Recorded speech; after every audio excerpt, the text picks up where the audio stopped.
сайн байцгаана сонсогчдоо. Mom's Corner подкастын маань шинэхэн дугаараар мэдлэхэд бэлэн болоод байна. За тэгээд энэ удаадаа бол би төрсний дараа сэтгэл готрол гэсэн маш том сэдвээр бол ярилцах гэж байгаа.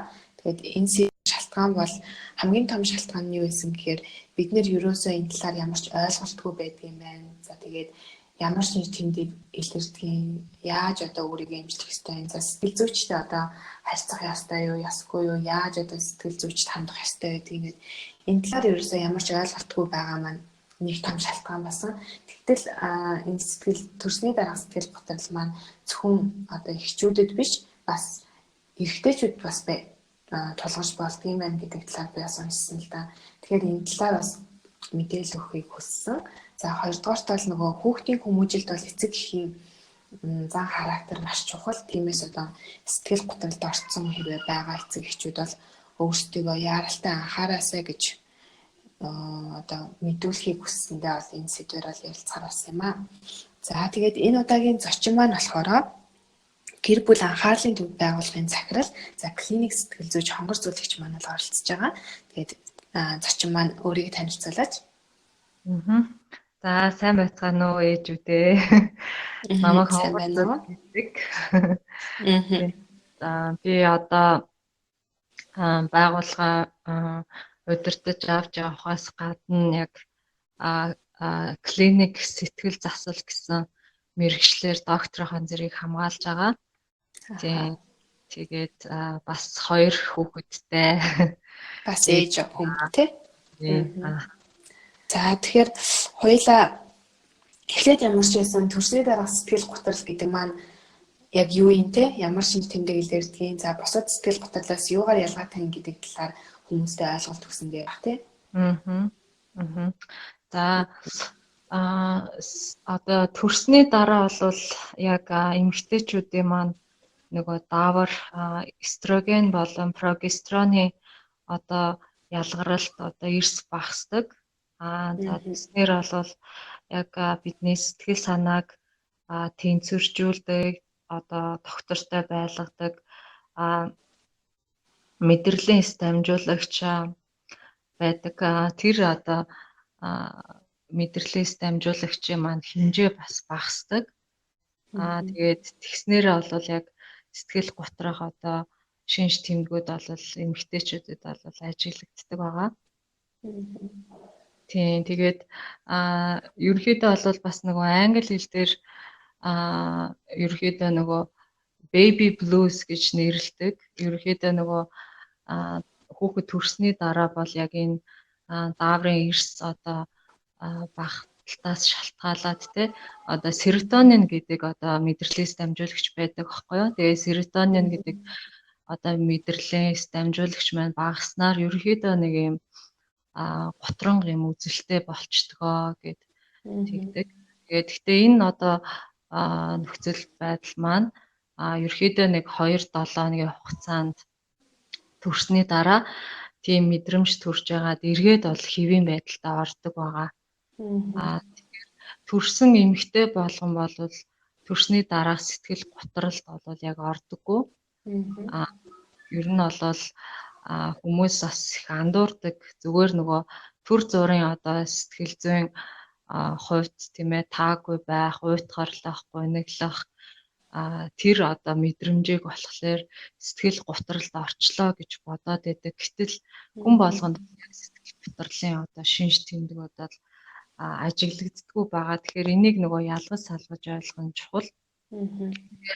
Ямар үед одоо бид нар яг сэтгэл готролд орлоо гэж хэлдэг вэ гэхээр дараах шинж тэмдгүүдээс одоо 5 буюу 6 шинж тэмдэг нь одоо илэрсэн тохиолдол бол 2-7 хоногийн хугацаанд тасралтгүй одоо тийм мэдрэгдсэн тохиолдол бол мэрэгжлийн одоо сэтгцэн эмч болон сэтгэл зүйчд хандхан зүйтэй гэж бол зөвлөдөг байгаа. Энд болохоор маш их одоо уурлаж, буцаарлах, тий нойр гүйтэх, за маш их уйлах, их одоо эцэж ядрах, одоо хүчгүй болох, тий тэгээд одоо мэдрэх, амьдрах одоо утгагүй мэт санагдах, ямар ч ихтгэл найдваргүй болох, өөрийгөө болон хүүхдээ өвтгөх гэж оролдох.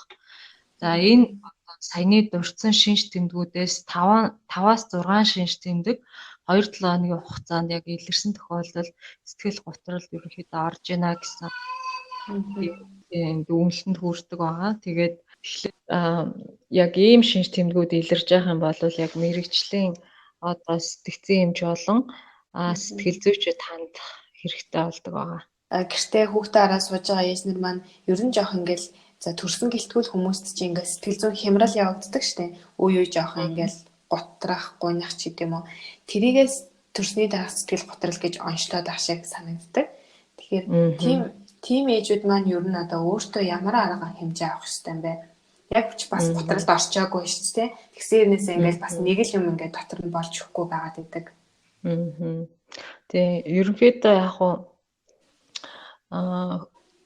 хамгийн гол нь яг тухайн хүн маань яг юунаас болоод сэтгэл нь тавгүй болоод байна гэдгээ одоо гаргаж ярих, илэрхийлэх маш хэрэгтэй байдаг. Тэгэхээр нөгөө хин нэгэн хүнд одоо яг яагаад байгаа хуваалцах хэрэгтэй гэсэн үг л дээ.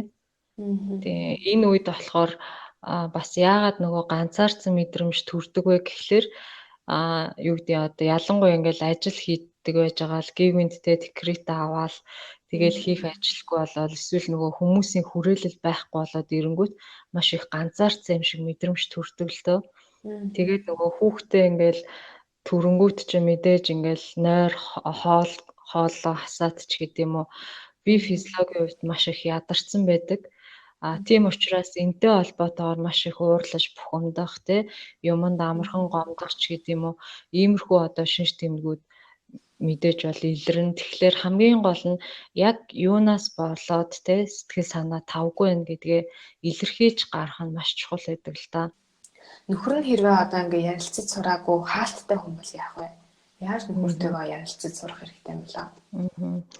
Тэгээ ерөнхийдөө нөгөө одоо дотроо хадгалснараа ч юм уу тухайн хүнд бол одоо тус болдгоо л дээ. Тэгэхээр аль болох нөгөө тэрийг одоо нөгөө ярилцах, гаргах, одоо гадагшлуулах хэрэгцээ маш их байдаг л та.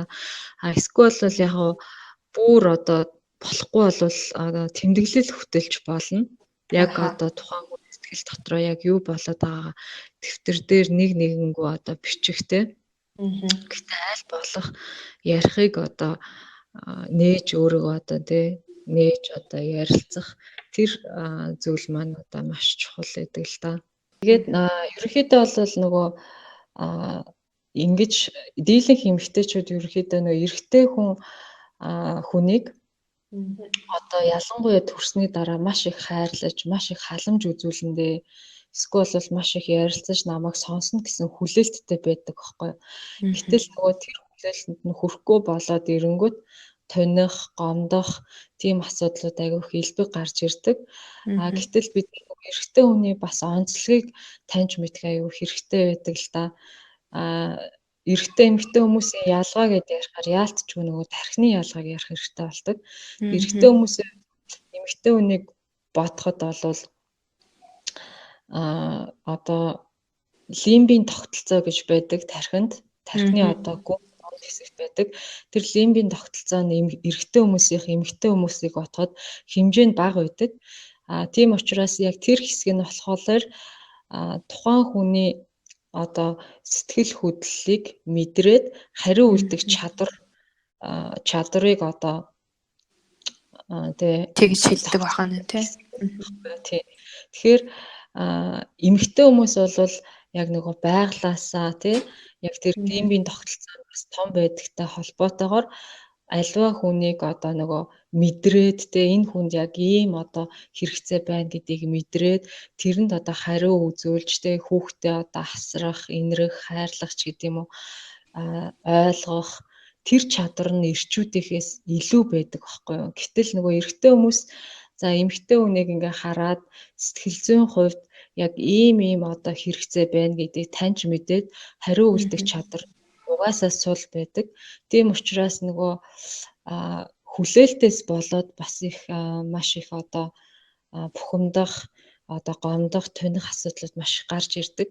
Тэгэхээр Мгм. мэдээж эрэгтэй хүн угаасаа ойлгохгүй юм чинь намайг халамжилж чадахгүй юм байна гэж харах биш. Мэдээж ирчүүд маань энэ дээр бас суралцах хэрэгтэй. Мгм. Гэхдээ энэ байгалийн одоо өгөгдөл биш гэдгийг эмэгтэйчүүд маань бас ойлгох хэрэгтэй байдаг л да. Мгм. Тийм. Тэгэхээр эрэгтэйчүүдэд маань бас нөгөө тодорхой хэмжээгээр яг эмэгтэйчүүдэд хүрсний дараа яг ийм одоо өөрчлөлттэй сэтгэл санааны хувьд тогтургүй бас байх үед нь маш их сайн сонсож, ярилцах, дэмжих хэрэгтэй гэдэг талын бас боловсрал хэрэгтэй. Тэгэхгүй бол байглаасаа одоо натурал те замаар шууд энэ зүйлийг хийчдэг гэсэн үг биш байдаг байхгүй юу? Мгм. Би нөгөө төрсний дараах сэтгэл готролгээ уншижсэн чинь эрэгтэй хүнд нь одоо тулгардаг асуудлаа гэж бичсэн байсан. Тэгэхээр Тийм. эрэгтэйчүүдэд маань ер нь яаж илэрдэг вэ? Яаж гарч ирдэг вэ? Тэгээ ерөнхийдөө нөгөө яг төрөүний дээдлэх одоо шинж тэмдгүүдтэй төстэй. Ер нь бол нөгөө өмнө ингээл айгүй юм идэвхтэй ингээл те одоо янз бүрийн одоо өөрийгөө хөгжүүлэх ч гэдэг юм уу тийм зүйлд хамрагддаг. Одоо хийх дуртай байсан юмдаа дургүй болох, өөрийгөө одоо нийгмээс тусгаарлах, найз нөхдөдөө уулзах дургүй болох. Тэгээ өөрийгөө тусгаарлах гэдэг дээр гэрээсээ гармааргүй, хинтээ ч ярмааргүй санагдах тий. Тэгээд дээрэс нь одоо нойр гүтэх за хоол нэг бол их идэх, эсвэл хоол идэж чадахгүй байх, уйтгарлах, гуниглах, ямар ч одоо ихтгэл найдваргүй болсон мэт санагдах, маш их одоо буруутгал мэдрэх тий. Бас эрчүүдэд ялангуяа маш их уурлаж бухимдах, уцаарлах тиймэрхүү шинж тэмдгүүд ажиглагдчихвэл бас яг энэ одоо сэтгэл гутралын шинж тэмдэг явагдаж байна гэсэн үг. Тэгээд нөгөө хоёулаа нөгөө нэг юу гэдэг нөгөө хүүхэдтэй маш их анхаарал халамж тавьж байгаа учраас өөртөө анхаарал халамж тавих цаг байхгүй болоод ирэнгүүт зөвхөн эмэгтэй гэлтгүй одоо эрэгтэй хүнд ч гэсэндээ яг энэ сэтгэл гутрал явагдах бүрэн боломжтой гэсэн үг байхгүй юу? Тэгээд ерөнхийдөө энэ сэтгэл гутрал маань бас хүмүүс ингэж ойлгодог зөвхөн төрсний дараа л одоо үүсчлээ гэж ойлгох нь бас өрөөсгөл ойлголт. Ер нь сэтгэл гутрал бол одоо үе шаттайгаар явагддаг л да. Үе шаттай гэдэг маань одоо өмнө амьдралдаа бас одоо сэтгэл гутрал тийм шинж тэмдэг илэржсэн үеуд байна уу? Одоо энэ нь анхны тохиолдол уу, эсвэл хоёр дахь нь уу, гурав дахь нь уу гэдгийг бас үнэлж үзэх хэрэгтэй байдаг. Энэ төрсний дараах энэ сэтгэл гутрал нь болохоор бас ялангуяа багада одоо гэр бүлийн орчинд одоо хүчирхийлэлтэй байсан ч юм уу, ямар нэгэн байдлаар яг одоо гэр бүлийн таагүй уур амьсгалд өссөн хүмүүсийн хувьд бол өөртөө яг нөгөө хүүхэдтэй болоод эргээд одоо яг тэр гэр бүлийн орчныг одоо үүсгэхэд болвол өмнөх одоо тэр гэр бүлд авсан одоо тэр өвдөлт, тэр одоо хэлцэн таагүй уур амьсгал яг одоогийнх нь нөхцөл байдал тохиолдож байгаа юм шиг байдлаар явагддаг учраас бас сэтгэл гутралд орох магадлал маш өндөр байдаг. Тэгээд энэ нь бол бидний тархины үйл ажиллагаатай холбоотой гэсэн үг. Бидний тархи болохоор няраа үедээ хүмүүс ингэж ойлгодог шүү дээ. Няраа үедээ болсон үйл явдлыг санахгүй гэж ойлгодог. Гэтэл няраа үед одоо болсон үйл явдлыг хүүхдүүд одоо ухамсарлахгүй ч гэсэн санахгүй ч гэсэн ухамсарт бус төвшөндөө бол тархиндаа тэрийг хадгалж үлдээсэн байдаг. Ялангуяа нөгөө тархины одоо лимбийн тогтолцоо буюу хүний яг сэтгэл хөдлөл гол одоо мэдэрч зохицуулалт хийдэг тэр төвд болон хиппокампус гээд бидний ой тогтоолтыг хадгалдаг, зохицуулдаг хэсэгт бол хадгалагдаж үлдсэн байдаг. Тэгээд яг том болох үед, өсөж том болох үед яг тэрнтэй адилхан үйл явдал тохиолдох ч юм уу, тэр үед бол тэр мэдрэмж тухайн үед мэдэрчсэн мэдрэмж сэтэрч гарч ирдэг. Тэгэхээр яадаг вэ гэхээр яг өмнө болсон зүйлээ мэдэрч байгаа юм шиг таагүй мэдрэмж төрж эхэлдэг байхгүй юу. Тэгэхээр сэтгэл готрол гэдэг маань өөрөө зөвхөн одоогийн болсон үйл явдлаас болж байгаа асуудал биш. Энэ нь аль одоо өмнө одоо тэр хүний амьдралд тохиолдсон үйл явдал дахид сэтэрч явах боломжтой байдаг учраас энийг бол одоо тогтоож олоод яг үл үндсийг нь олоод эмчлэх одоо шаардлагатай байд юм аа. Тэгээд дээрэс нь бол сэтгэл заслын одоо эмчилгээ нь бол хамрагдах хэрэгтэй байдаг л та. Сэтгэл заслын эмчилгээ гэхээр манайхан чинь ер нь жоохон дотгошоогоо тий сэтгэл зүйчдэр очиод надад яг ийм юм болоод байна гэд яриад явах тийм ерөөсө сэтэл төрдөггүй юм шиг байгаа. Ямар нэг юм ингээ болоод надад бол болохгүй байгаад байна гэдгийг мэддэг хэрнээсээ яаж гарахаа мэдгүй тий сэтгэл зүйчэд хандах ёстой ч юм уу гүү ч юм уу гэд эргэлзээд идэг тийм хүмүүст хандаж та зөвлөгөө өгөөч. Яг уу ерөнхийдөө бол зөвхөн Монголд гэлтгүү дэлхийн нийтээр ерөнхийдөө энэ нөгөө сэтгцийн одоо эрүүл мэндэд хандах хандлага бол ер нь бол маш их болохоо байцсан үедээ хүндэрсэн хүмүүс очдог, сэтгэл зүйчэд очдог гэсэн тиймэрхүү ерхий ойлголт байдаг л та. Гэтэл яг үнэндээ бол хүний сэтгэл санаа таагүй удаан хугацаанд хямрах ч юм уу эсвэл аливаа юмнаас айж түгших тий гуниглах, гомдох энэ одоо үйл явцууд явагдаж байх үед бол яг сэтгэл зүйчэд одоо хандаснараа өөрийгөө одоо таньж мэдэх эргээд ямарваа нэгэн одоо нөхцөл байдалд тий эргээр тэрийг даван туулах тийм одоо гарч шийдлээ олж авдаг л та. Тэгэхээр ерөнхийдөө бол тэгээд мэрэгжлийн хүнд хандна гэдэг маань ер нь бол зүгээр зүүрлж хэлэх юм бол миний одоо бие өвдөөд эмчэд ингээд очих шаардлага гардаг штэ. Яг тэрнтэй адилхан хүний яг сэтгэл санаа хямраад сэтгэл зүйн хувьд бол хэцүү болох үедээ сэтгэл зүйчэд одоо хандснараа яг юунаас тий болоод байна гэдгээр одоо ухшлыг нь олоод тэгээ зөв одоо хариу үйлдэл одоо эмчилгээнд явах юм бол тэр хүн хурдан хугацаанд одоо сэтгэл санааны хувьд тий сайжрах одоо бүрэн боломжтой байдаг гэсэн. Ер нь бол хүнд альва хүнд өөрчлөлт явагдахын тулд хамгийн ихний шалгуур үзүүлэлт юу вэ гэхээр хүлээн зөвшөөрөх асуудал байдаг. Хүмүүс дийлэнхдээ амьдралд нь ингээд асуудал гараад ирэнгүүт дандаа тэрийг үгүйсгэх хандлагатай. Эсвэл бол за ингэж байгаа гайгүй болчихгүй л үү дээ гэж явсаар агаад тэр нь дандаа хүнд шатанд төвшөнд хүрээд ирэнгүүт одоо за одоо л өстой хандахгүй болохгүй гэд айгүй тэгж болол ирдэг. Гэтэл нөгөө яг хүлээн зөвшөөрөөд надад асуудал байна, надад тусламж хэрэгтэй юм байна гэдгийг хүлээн зөвшөөрсөн хүмүүс ер нь бол сэтгэл зөвлөгөөнд ирдэг.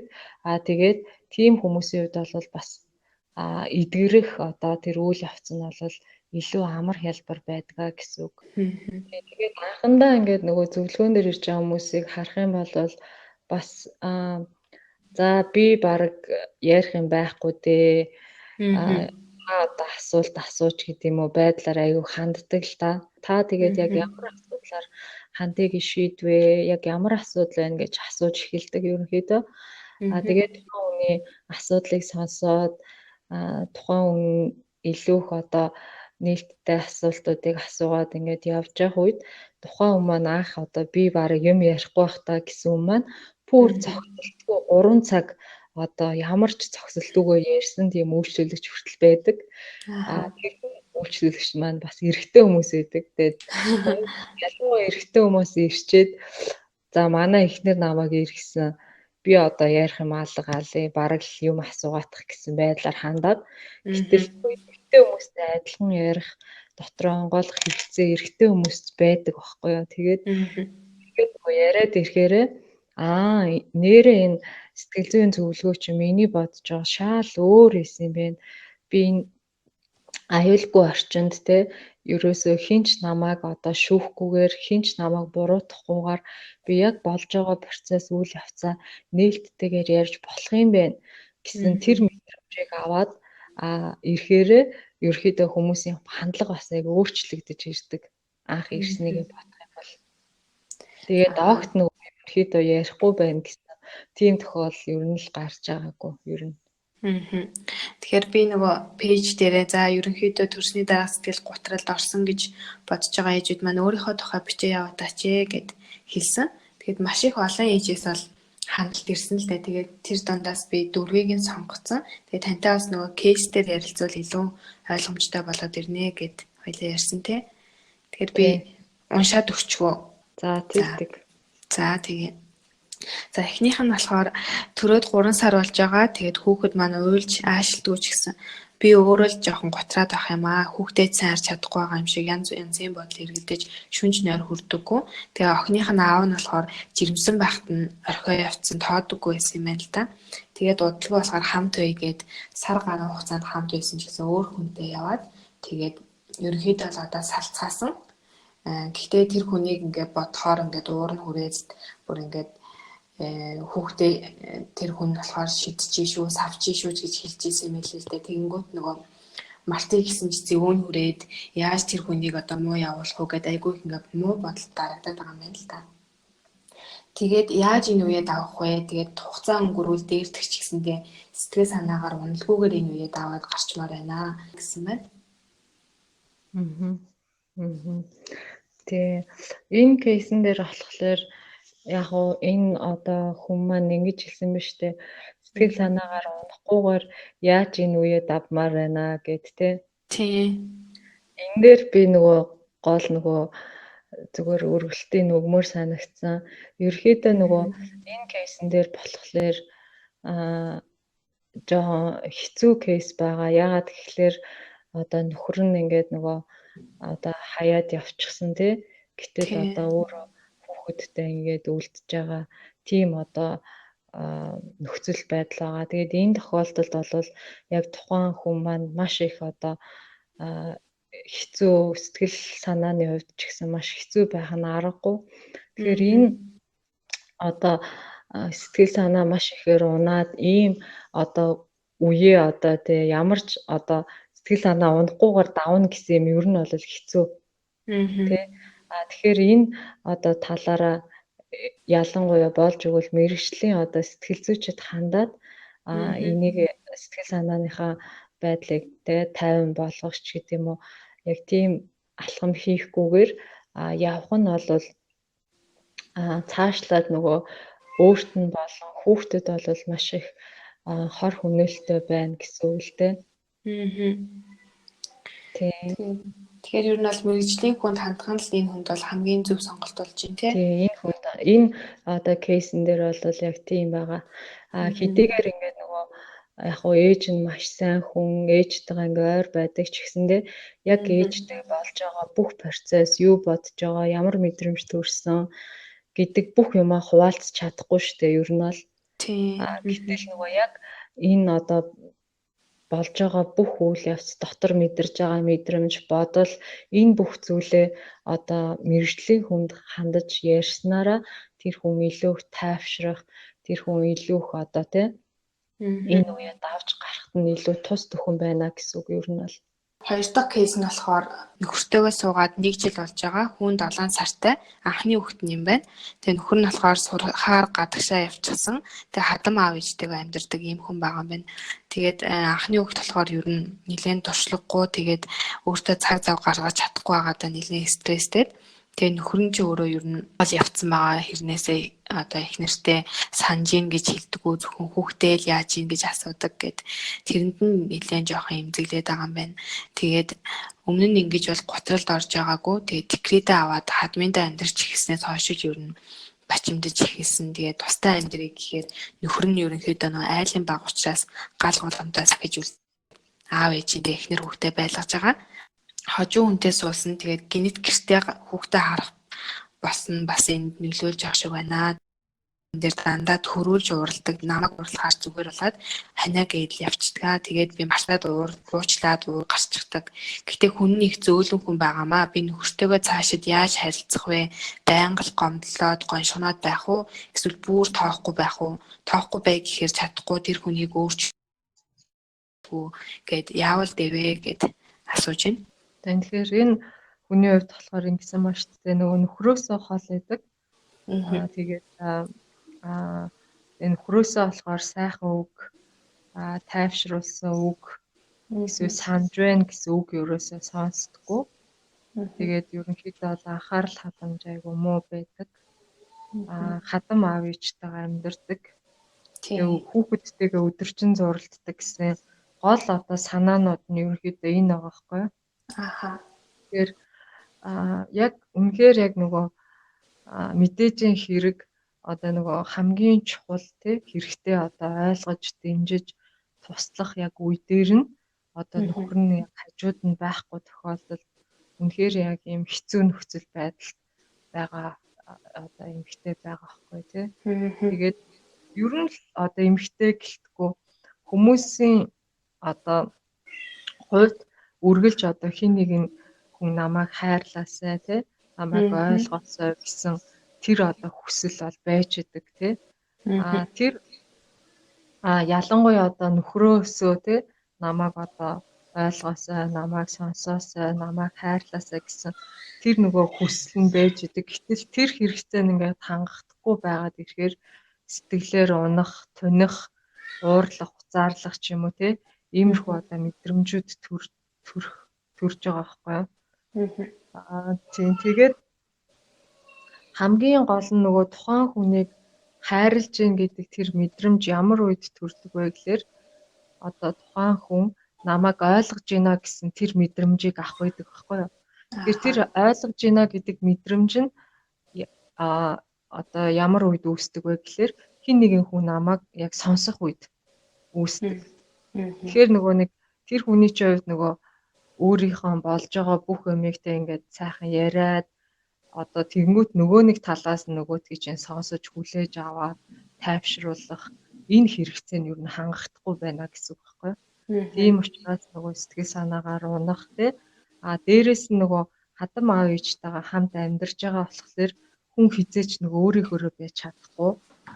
Тэгээд тодорхой хэмжээгээр нөгөө хадам аав ээж нь одоо сайн хүмүүс байгаад хэдийгээр хамгийн сайнаар хичээсэн ч гэсэн тухайн хүмүүсийн одоо нөгөө үйлдэл нь ч юм уу те өвгөн бус одоо хилэмжээрээ нэг жоохон л одоо те эвгүй ч юм уу те тийм одоо өөрийг нь буруутгасан юм уу эсвэл өөрийг нь шүүмжилсэн тиймэрхүү мессежийг өгөхөд л одоо сэтгэлээр унах бас нэг боломж бүрдчихдэг байхгүй юу. Тэгэхээр ерөөхдөө бол нөгөө маш одоо ийм хэцүү бас нөхцөл байдал байна л да. Тэгээ дээрэс нь бас нөгөө өдөржингөө хүүхдтэйгээ зуралддаг гэхээр өөрт нь одоо тусалж байгаа тийм хүн байхгүй байгаа юм шиг санагдаж байна. Өөртөө бас цаг гаргахгүй тий. Тэгэхээр энэ нөхцөл байдалд бол яг уу одоо манай энэ кейсүүд дээр нийтлэг ажиглагдж байгаа зүйл нь хадам аав ээжтэй их амьддаг гэсэн тийм тавьсан байна л да. Тэгээд уг нь яг бол тийм бол хадам аав ээжтэй тусдаа одоо гэр бүлүүд манай амьдрах юм бол илүү дээр байдаг. Ер нь ямар айлч аав ээжээсээ юу? Тийм айлч аав хадамж биш тий. Тийм айлч аав ээжээсээ тусдаа ингээ амьдрах нь бол одоо аль айлндаа тий биеийн болон одоо сэтгцийн эрүүл мэндэд бол маш чухал байдаг гэж үздэг л тий. Тэгээд энэ тэгээд яг үндэ нөгөө нэг одоо юу гэдэг нь нөхрөөсөө ингээл гоё сайхан үг сонсч чадахгүй тайвшруул тий сонсч чадахгүй ингээд нөхрөөсөө гадна за тэгвэл өөр одоо найз нөхдүүд ч юм уу тий өөртөө ингээд ойр байдаг тийм хүмүүс байдаг бол тэр хүмүүстэйгээ бас ярилцах гоё цагийг гаргуул хэсэг зүгээр ярилцах ч юм уу эсвэл хамтдаа одоо гараад уулздаг ч юм уу тий тийм цаг маань магадгүй тэр хүнд бас нэг тийм тайвшрах одоо тийм орон зай бас үсч магадгүй гэж би бодож байна л да. Тэгээд бас нэг хүүхд хүнд бас харуулад өөртөө цагийг гаргах, өөрийнхөө дуртай хийдэг юм цагийг гаргах, дээрэс нь одоо дасгал хөдөлгөөн хийх те. Би хэллээ одоо ерөөхдөө нөгөө төрсэн эмэгтэйчүүдийн хувьд ингээд нөгөө гэртээ дийлэгтэй байгаа болохоор айгүй хөдөлгөөний дутагдалд ордог. Тэгээд энэ маань болохоор бидний нөгөө тархинд одоо серотонин гэдэг нөгөө ад жаргалын даавар гэж ярьдаг. Тэрийг багасгадаг учраас дандаа сэтгэлээр унах, хар бараанаар юмыг харах тийм магадaltaй болчдөг. Тэгэхээр энийг одоо натурал арга замаар өсгөх гол одоо арга нь бол ерөөсөө дасгал хөдөлгөөн байж идэг. Тэгээд хүнийг нөгөө антидепрессант буюу сэтгэл готролоос амжруулдаг эмний найрлагч өөрөө серотонин байдаг байхгүй юу. Тэгэхээр натурал арга замаар бид нар сэтгэл санаагаа яаж өөдрөг байлгах вэ гэдэг тал дээр гэх юм бол дасгал хөдөлгөөн байна. Тэгээд бусдад хүмүүс яг дотроо болж байгаа өөрийнхөө одоо тий зүйлийг хуваалцах, ярилцах. Тэгээд зарим хүмүүс яг ингэж бодож иж магадгүй ер нь ингээд хамаагүй босон юм одоо хүмүүст ярих юм бол намайг ингээд бодчихно одоо тий муугаараа бодчих гэдэг юм уу. Тиймэрхүү байдлаасаа болоод нуух хандлагатай байдаг л та. Тэгэхээр ирэхээрээ л ерөнхийдөө нөгөө дотроо өөртөө зөрчилдөд сэтгэл санаагаар унах гол одоо бас юу болж өгдөг. Мэдээж хүүхдэд ингээд нөгөө хийн одоо асаргаа халамж чухал байдаг боловч эргээгээд нөгөө ээж чинь сэтгэл санаагаар унаал өөрөө ингээд нөгөө сайн одоо байж чадахгүй болвол үр хүүхдэд нь ч гэсэн нөлөөлнө. Тэгэхээр өөрийнхөө сэтгэл санаагаа өөдрөг байлгах одоо тал дээр бас ажиллах юм шаардлагатай. Нөгөө тэдэн сар төрсэн ээжүүд гэж групп байдаг штэ. Би бас нэг тийм группт байдаг хгүй. Тэгэл ер нь ингээд сонсож байхад нөхрөөд нь ингээд 14 хоног бараг сар ч юм уу хугацаагаар ингээд ажилдаа явчаад ирдэг юм. Байнга нөгөө явдаг ажилдаа. Тийм ээж минь айгүй олон байт юм байлээ. Тэгэхээр бас энэ нөгөө тусдаа хол байгаа хосуудад ээжүүдэд та юу үзүүлэх вэ? Ер нь бол айд болох нөгөө харилцаагаа одоо хол байгаа гэхдээ айд болох нөгөө өдөр болгон ярих тий. Одоо скайпаар ч юм уу яг уу скайпаар ярих нь нөгөө яг амьд нөгөө харилцааг нөхөж чадахгүй л тий. Гэхдээ аль болох тэгэж нөгөө өөртөөгөө скайп яриад болж байгаа процесс юм ингээд ярьж ивэл зүгээр. Тэгээд яг нь ерөөхдөө харилцаагаа л нөгөө ойр дотн одоо авч үлдэхгүйгээс болоод л нөгөө янз бүрийн асуудал чинь гарч байгаа байхгүй юу? Тэ? Өөрийг нөгөө хайрлаж байгаа, өөрийг нь санаа тавьж байгаа гэсэн тэр хэрэгцээ хангахдахгүй болоод ирэхээрээ энэ хэрэгцээ хүн өөр газраас хайж эхэлдэг байхгүй юу? Тэгэхээр яах нь би биэндээ нөгөө анхаарч байгаа, санаа тавьж байгаа гэдэг тэр. Тэгээд нөгөө яхаа одоо бид нэр зөвхөн эмэгтэйчүүдтэй л хандаж хилээд байгаа. Цаад ингээ хүн одоо хурж чадахгүй байгаа учраас айгүй хэцүү байхгүй юу ер нь бол.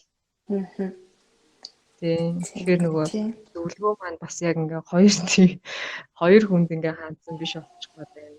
Ер нь.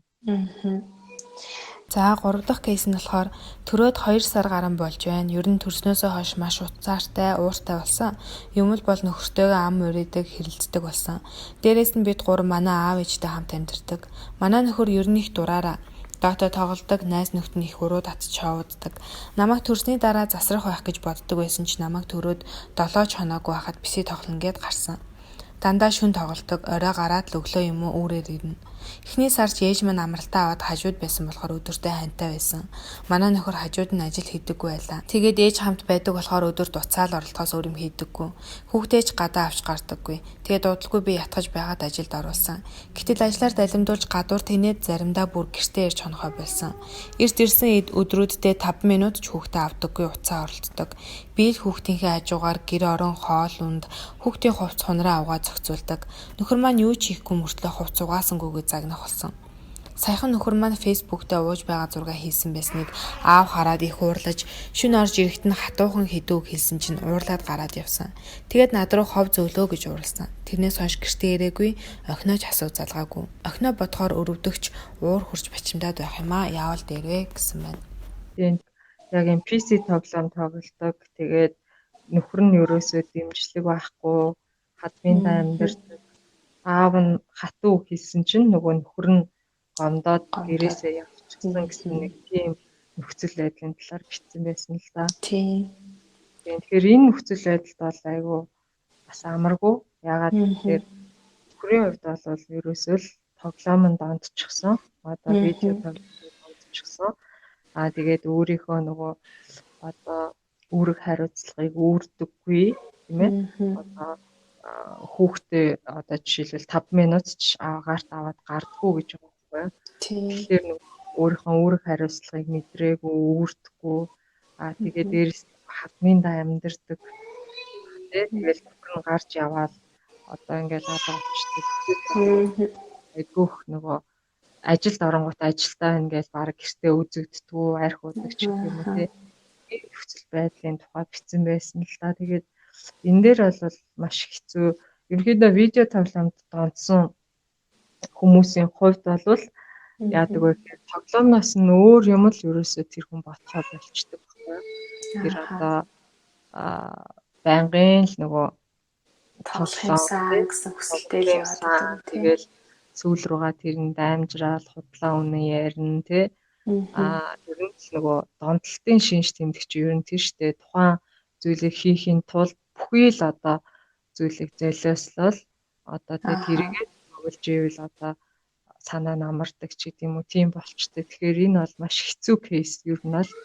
Тэгэхээр энэ дээр зүгээр яг уу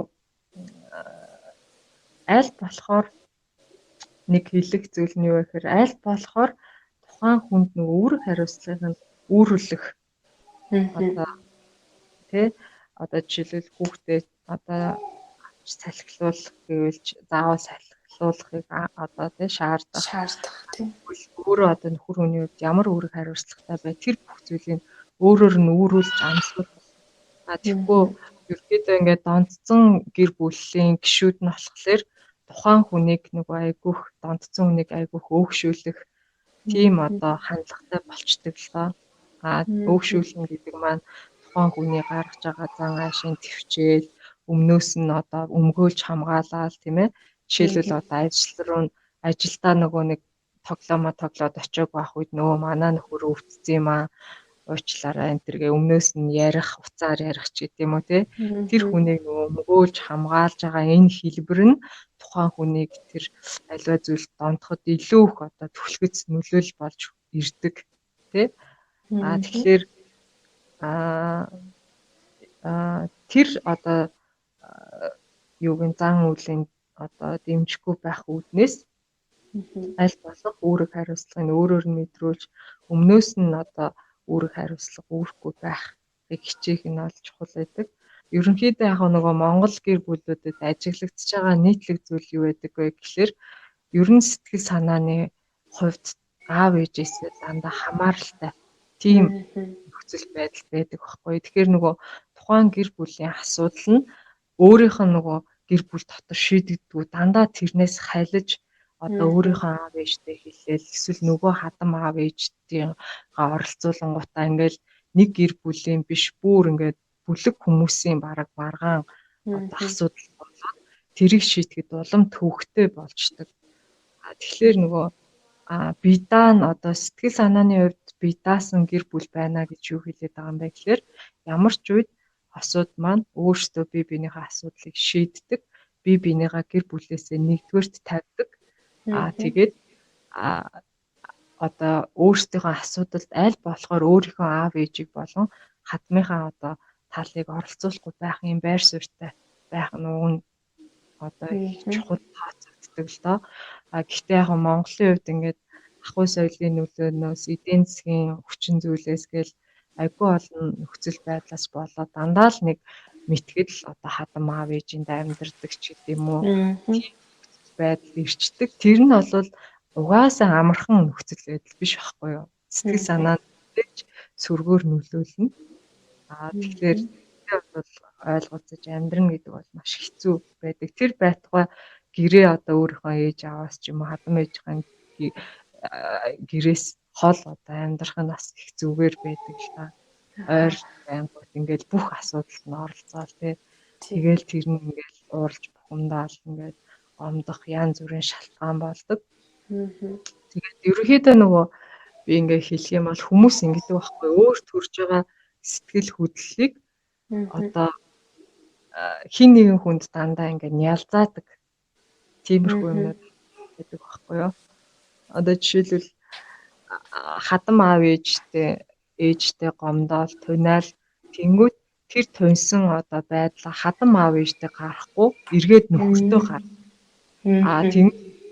нь уурлаж бухимдж байгаа тэр байдлаа хүүхдүүдтэй тэнгууд буцаад ээж аав руугаа ойролдог ч гэдэг юм уу тий. Тэгэхээр энэ сэтгэл санааны байдал чинь өөрөө ингээд нөгөө одоо эрүүл биш харилцааны хэм маягийг үүсгэж идэг байхгүй юу? Аха. Яг хүн чинь нөгөө уг нь энэ мэдрэмж надад төрж ийн, энэ мэдрэмж юунаас болж үүсв гэдгийг одоо таньж мэдээд энэ мэдрэмжээ би яаж зохицуулах уу гэдэг одоо энэ чадварч айгүй чухал гэж яриад байгаа. Сүүлийн үед нөгөө EQ гэж хүмүүс яриад байгаа. Тийм. Чадвар байхгүй юу? Ер нь бол өөрийнхөө өрөөл бусдын сэтгэл хөдлөлийг таньж мэдэх, ойлгох, зохицуулах чадвар гэж яриад байгаа. Тэгэхээр энэ одоо нөхцөл байдал бол за нөхрийн хувьд одоо PC тоглоомонд ондж байна гэдэг маань яг үндсэндээ бол гол асуудал бас биш.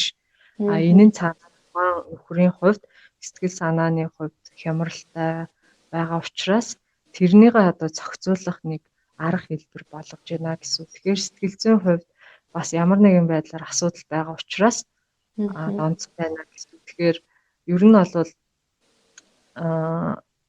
хоёр л арга зам байна. Нэг бол бүр ингээд донцсон хүмүүс чи яадаг вэ гэхээр бүр ингээд тартагтаа тулаад ирэхээрээ бүх зүйлээ алдаад ирэхээрээ ойлгоно. Эсвэл бол юу гэдгийг амьдралд нь ямар нэгэн том юм болж иж, гинти юм болж иж те ойлгодог гэсэн сэтгэл застын үйлчлэгэнд эсвэл явагч гэдэг юм уу. Донцсон хүмүүсийн хамгийн том асуудал юу гэдэг вэ гэхээр өөрийгөө донцсон гэдгийг хүлээн зөвшөөрдөг байнга үгүйсгэл учраас за ингээд чи асуудалтай байна зөвлөгөөнд ханд гэхээр ерөөсөө ирдэг байхгүй. Тэгэхээр өөрсдөө болж гин бүтэж гин гэж бодож идэг. Тийм байна. Юм хийсэн. Та юу гэж бодож байна? Би болохоор одоо хадам аав ээжиндээ эсвэл за өөрийн аав ээжиндээ амьдардаг хосууд маань одоо ямар ч байсан гэдэг нөгөө байр түрээслээд ч юм уу тустай гараад амьдрах юм бод эргээд нөхрийн хариуцлага нэмэгдэнэ. Эргээд гэр бүлийн асуудал зөвхөн ингээд тогоон дотроо болно гэж миний хувьд бол хараад байна. Та юу гэж бодож байна? Яг л ер нь тийм гэсэн үг. Тийм. Тэгэхгүй бол бүх юмнаас хамааралтай болчоод ирэнгүүт яг өөрийн хувийн гэр бүлийн одоо тий гэсэн юм байхад бүх юм нь холтой болчдөг тий. Аха. Одоо нөгөө эмэгтэйчүүд маань за түрээсийн байр гэхээр айгүй их мөнгөний ингээл хэрэг болно. За тэгж яхаар ингээл амьдрж ийгээ бодож иж магадгүй тий. Энэ нь эргээд нөхрийнх нь одоо хариуцлагыг нэмэх нэг хүчин зүйл болж өгч чадах уу? Тийм нөгөө нэг айдастай л байдаг бахал та. Одоо мөнгө хүрч гэдэг юм уу тий. Тэндээ байж хагаад ингээд юу аягээд хамгийн гол нь нөгөө нэг тухайн хүнийг одоо стресс, сэтгэл готрал, түгшүүртэй болох ч юм уу энэ асуудалтай болоход гол нөлөөлдөг юм бол эдийн засгийн асуудал биш байхгүй юу? Ер нь бол яг стресс болж стресс гэж болно. Гэхдээ тухайн хүнийг хамгийн их сэтгэлээр унгаадаг зүйл бодвол юу байдаг вэ гэхээр хин нэг нь одоо хаягдсан, гологдсон гэсэн тэр мэдрэмж үүдэг. Хин хүн намайг хайрлахгүй байна гэсэн л мэдрэмж байдаг байхгүй юу? Тэгэхээр тэр хадам аав ээжийнхээ хажууд хичнээн сайхан хүмүүс байсан ч гэсэндээ тэр хүмүүст гологдоо, тэр хүмүүс өөрийг нь тоохгүй, тэр хүмүүс өөрийг нь үнэлэхгүй байгаа юм шиг санагдах үед ерөөсөө сэтгэлээр унах гол хөшүүр нь бас болж байна л гэсэн. Тэгээ түрүүнээс нь штэ хүртээ бас нөгөө хариуцлага бүрх тэр боломжийг бас олгож байна гэсэн үг. Тэгэхээр айл болох өөртөө тусдаа гарах нь л ер нь хамгийн зөв шийдэл гэж би боддог. Таас түрүү нөгөө нөхрийнхөө хариуцлагыг нэмэх гээд тэгсэн. Тэгэхээр одоо ингээл нөгөө сонсонгуудаа шууд маа хүүхдээ аав гэж харуулаад чи энийг хий, чи тэрийг хий гэдэг байвал бас эргээд нөгөө бас нэг зөрчилдөөний их усүр болох юм болов. Яаж юу ингээд баг тасгаж хийх үү, яах уу тий ээжийн хэрүүдэд нь бас зөвлөвл. Тийм яг хөө мэдээж хэрэг нөгөө эхнэр нөхөр хоёр маань өөрсдөө аягүй сайн тохиролцох хэрэгтэй л те. Юун дээр орох уу, юун дээр орохгүй вэ те. Ер нь гэр бүлийн хосуудын хооронд маргаан асуудал гарах гол шалтгаан бол ерөөсөө хүлээлтээс болдог. Тэр хүлээлтийг заримдаа хийсэн байдаг, заримдаа хийлээгүй мөртлөө ингэчих бэлгүй дээ гэсэн тэр хүлээлт нь биелэхгүй болоод тэгэхээр маш их одоо бухимдах асуудал гарч ирдэг байхгүй юу. Тэгэхээр тэр хүлээлт нь хаанаас гарч ирдэг вэ гэхээр өөрийнх нь одоо гэр бүлийн орчин ямар байсан, аав ээж нь яадаг байсан гэдгээрээ л За миний эхнэр яг ингэх бах гэл тэнгүүд тэр одоо хүлээлтэнд хүрэхгүй болохоор ирэхээрээ туних одоо гомдох асуудлууд гарч ирдэг. Тэгэхээр өөрсдөө нөгөө энэ хүлээлтүүдээ маш одоо ил болгоод тий ярилцаад ойлголцоод намайг одоо бага байхад манай аав ээж ингэдэг байсан.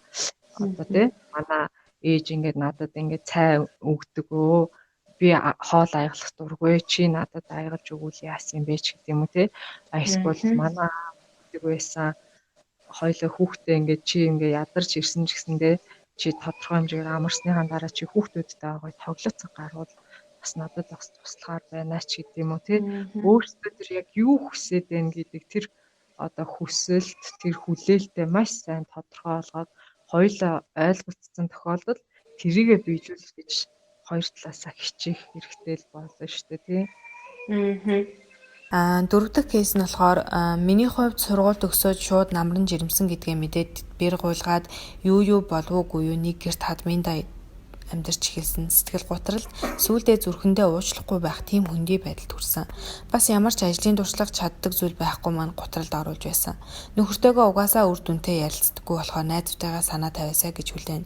Одоо гэхдээ тэгж хүлээхээ болсон. Би нийгмээс тусгаарлагдаж хоцроод ганцаараа хөгжихгүй байгаа мэт санагддаг. Хаа очиж нөхөр маань хүүхдийн асуудлыг хамт шийдэж, хамт гар бие оролцдог болохоор асуудал бусдыг бодвол гайгүй боловч мэдрэмжгүй хэллэг нь үнэхээр бухимдуулдаг. Би сүүлийн 4 жилд үнэхээр аашны тулан болсон. Сүүлдээ өөрийгөө ч гайхаж үүндээ бас гутардаг. Огцом гинэт уур хүрнэ. Юм шидмээр санагдах, хүүхдүүддээ уураа гаргах нь юутай холбоотой байдаг вэ? Бүр үнэхээр болохгүй шүү дээ гэж бодоод амжиж байгаа хэрнээл дараа нь харамсгаар үйлдэл хийчихсэн байдаг. Сүүлдээ сэтгц мэдрэлийн тасаг твтд юм уу ч гэж бодох болсон. Одоо би яавал дээр вэ? Та юу зөвлөгөө өгөх вэ? Энэ дээр бас гол юм гэсэн байгаа нөхөртөөгөө ярилцаж чаддаггүй. Мэдгүй үг хэлдэг. Тэгээд ямар ч ажлын туршлага байхгүй болохоор өөртөө итгэлгүй болоод. Тэгэхээр энэ кейсээр яг гоо ерөөхдөө нөгөө өөртөө итгэлгүй болсон гэсэн энэ хэсэг нь миний анхаарлыг айгүй татсан байхгүй юу? Тэгээд яг гоо ерөөхдөө нөгөө нийтлэг одоо төрсний дараа эмэгтэйчүүд ингээл ажил төрөл хийхгүй гэртээ суухаар өөртөө итгэл үнэлэмж нь ингээл буугаал хинч биш болсон юм шиг санагдаал ерөөхдөө тэгж ерөөхдөө энэ өөртөө итгэл гээд байгаа зүйл маань яг үнэндээ бол гэр бүлийн одоо орчинд буюу харилцаанд бий болдог зүйл байхгүй юу? Одоо жишээ нь бол аав ээж нь хүүхэдтэй ямар ч нөхцөл байдалд хайртай шүү гэдэг тэр мэдрэмжийг өгч исэн бол тэр хүний өөртөө итгэл үнэлэмж нь бол өндөр байдаг. Тэгэхгүйгээр яг тийм мэдрэмж авч өсөөгүй хүмүүс болохоор одоо нэг сайхан ажил хийчих юм бол ч юм уу тий мөнгөтэй болчих юм бол ч юм уу эсвэл гоё сайхан хөөрхөн болчих юм бол хүмүүс надад илүү тий та одоо би хүмүүс таалагдана хүмүүс намайг гин хүмүүс одоо надад илүү хайртай болно ч гэдэг юм уу тийм болыг өх явж идэг. Тэгэхээр тухайн хүний хувьд нөгөө одоо юу гэдэг нөгөө ажил төрөл өөрөө ч гэдэг юм уу тий өөрийнх нь үнэлэмж нь нэмэгддэг хүмүүсийн хувьд бол гэртээ ингээд суугаад хинч биш болж байгаа юм шиг санагдах үед яг үндэ бол ерөөсөө хүмүүс тоогтгоо болоод хинч үнэлэхгүй байгаа юм шиг мэдрэмж төрөөд улам хэцүү тийм мэдрэмж боломжтой магадaltaй. Тэгэхээр тухайн хүний нөгөө өөрийн үнэлэмж өөртөө итгэл бас тий ямар байна гэдэг чинь өөрөө бас нөгөө өөр цаашаа урагшил одоо үндсээс нь харж иж одоо яг ямар хөө байна гэдэг нь бас харагддаг л та. Нөхөртөөгөө бас ярилцаж чаддгүй. Тэгэхээр ерөнхийдөө л нөгөө ярилцаж чадахгүй байна гэдэг чинь л ойлгож чадахгүй намайг хайрлахгүй байна гэсэн мэдрэмж л төрөөд байна гэсэн үг. Эмэгтэйчүүдэд маань ерөөсөө нийтлэг сэтгэл санааг нь илүү тайван сэтгэл санааг нь өөдрөг байлгадаг гол зүйл юу гэдэг вэ гэхээр нөхөр нь одоо өөрийг нь тэ сонсож ойлгох явдал байдаг байхгүй. Тэгэхээр тэгж чадахгүй ингээл байнгын маргаантай ч юм уу байнгын хэрүүлтэй ч юм уу эсвэл ингээ ерөөсөө ярихаараа л буруутгагддаг шүмжлэгддэг ингээл тийм харилцаан донд нөгөө нэг нөхөр нь намайг хайрлахгүй байх гэсэн мэдрэмжтэй хүмүүс шууд өөрийнх нь үнэлэмжинд бас нөлөөлдөг. Аха. Одоо болгогдсон юм шиг санагдаал тий. Нөхөр нь намайг ингээд байн өглөөл намайг ингээд байгаар нь хүлээж авахгүй байгаа юм шиг санагдангууд нөгөө юм чинь бас сэтгэл санаагаар ундаг. Тэгэхээр нөгөө хүний гол үнэлэмжинд нөлөөлдөг зүйл чинь нөгөө харилцаа гэж хэлээд байгаа шүү дээ. Аха. Яг өрөнд болгон тэр хайрын харилцаатай тийм одоо гэр бүл тухайн хүний өөртөө итгэл үнэлэмж нь ямагт өсч идэг. Тийм харилцаа байхгүй болоод ирэнгүүт хүн өөртөө итгэхээ болоод өөртөө дуурдаг. Ягаад гэвэл би хайрлагдаагүй гэдэг тэр мэдрэмж нь яадаг вэ гэхээр би хайр авах зохистой нэг юм биш байна. Би хангалтгүй юм байна. Аха.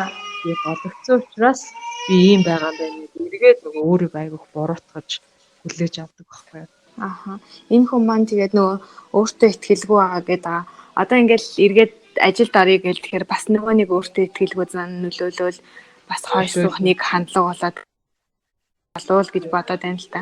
Тэгэхээр яг тэр айцаа яаж давж гаруул зүгээр юм бол энэ хүний хувьд бас сэтгэл зүйчэд бас хандвал бас зүгээр болов гэж би бодож байна л да.